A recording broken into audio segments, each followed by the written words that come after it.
देवकी का विवाह वसुदेव के साथ में होता है। और जब देवकी की शादी कंस अपने मित्र जो बटेश्वर के रहने वाले थे जिनका नाम था वसुदेव से जब विवाह हुआ और जब विदा की बारी आई तो कंस अपनी बहन को विदा करने लगा और गले में बैया डाल के जब देवकी रोने लगी है कंस समझाने लगा, देवकी रो रही है भैया काहे को ब्याह दई विदेश ओ भैया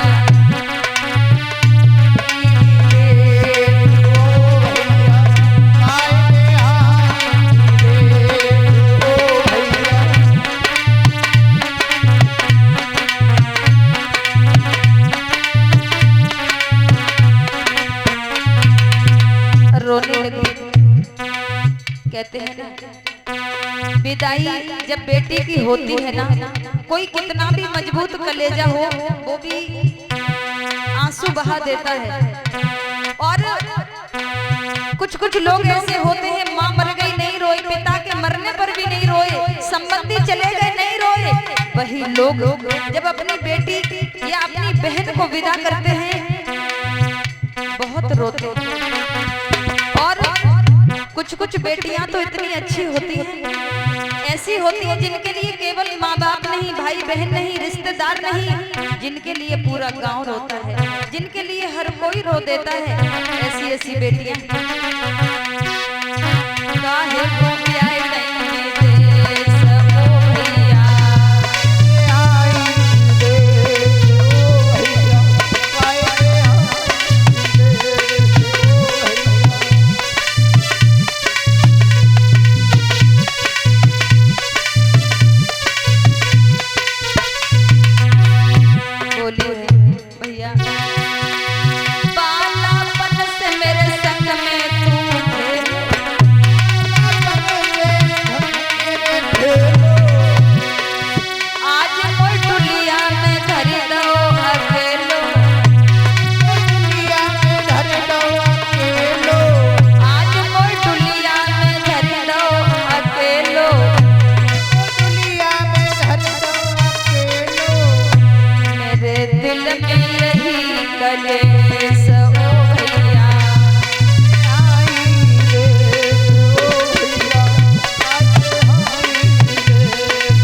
चुप हो जाओ, रोना बंद कर दो।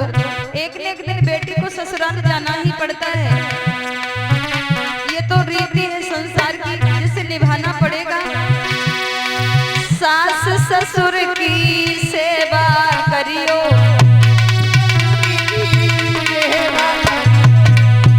सबका ध्यान रखना, सबको प्रेम देना, प्रेम से पिया के चित्त को हरियो।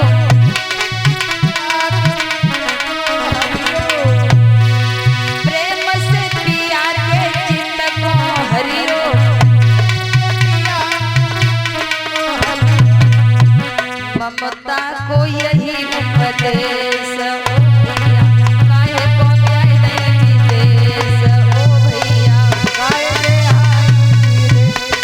ओ भैया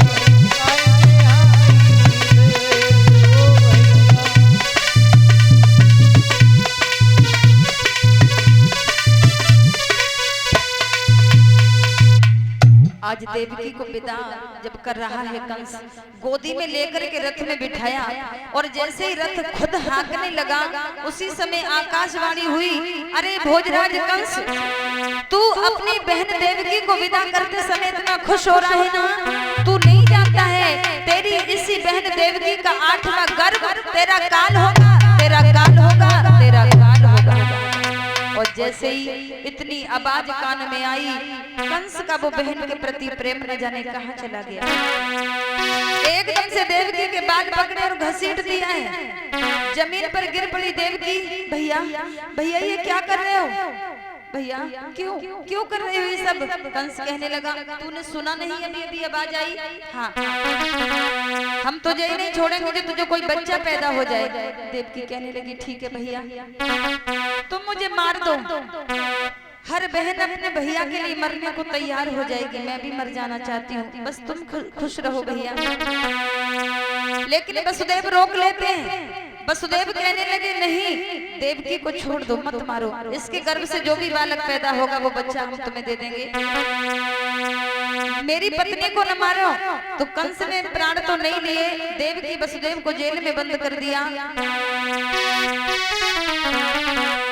और देवकी जब जेलों में रहने लगी है तो माता देवकी के गर्भ से जब पहला बालक पैदा हुआ तो अपने उस बच्चे को लेकर के वसुदेव चले और कंस के दरबार में पहुंच गए जाकर के, और ये कहा कि लीजिए ये देवकी का पहला बच्चा है।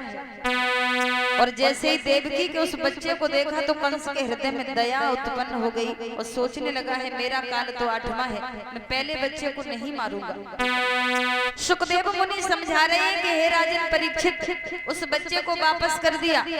और जब वापस कर दिया है, ध्यान दें, आंसू भैया अपने घर पर पहुंचे, तुम्हारे पिताजी बुला रहे हैं। आंसू भैया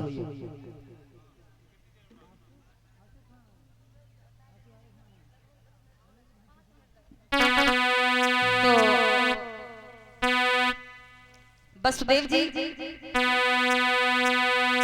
इधर माता देवकी के पास में बैठे हैं, दुखी हैं।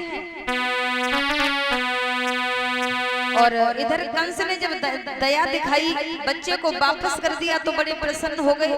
और जब प्रसन्न हो गए, लेकिन नारद जी ने आकर के भोजराज कंस की बुद्धि को भ्रमित कर दिया और ये कहा कि ना जाने कौन सा पुत्र 8वां हो जाए।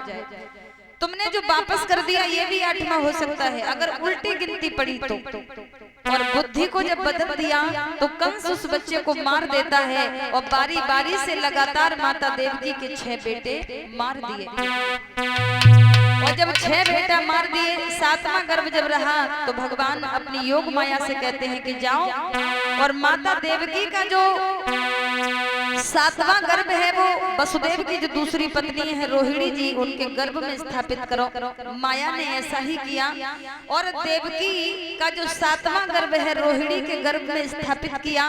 तत्पश्चात समय के अनुसार मैया रोहिणी ने एक पुत्र को जन्म दिया और ये बेटा कोई और नहीं श्री दाऊ जी महाराज थे। बोलिए श्री दाऊ जी महाराज की। तो बलराम अर्थात दाऊ जी का प्राकट्य हो गया और अब हमारे कृष्ण कन्हैया के जन्म की बारी है। अब 8वें गर्भ में भगवान पधारे।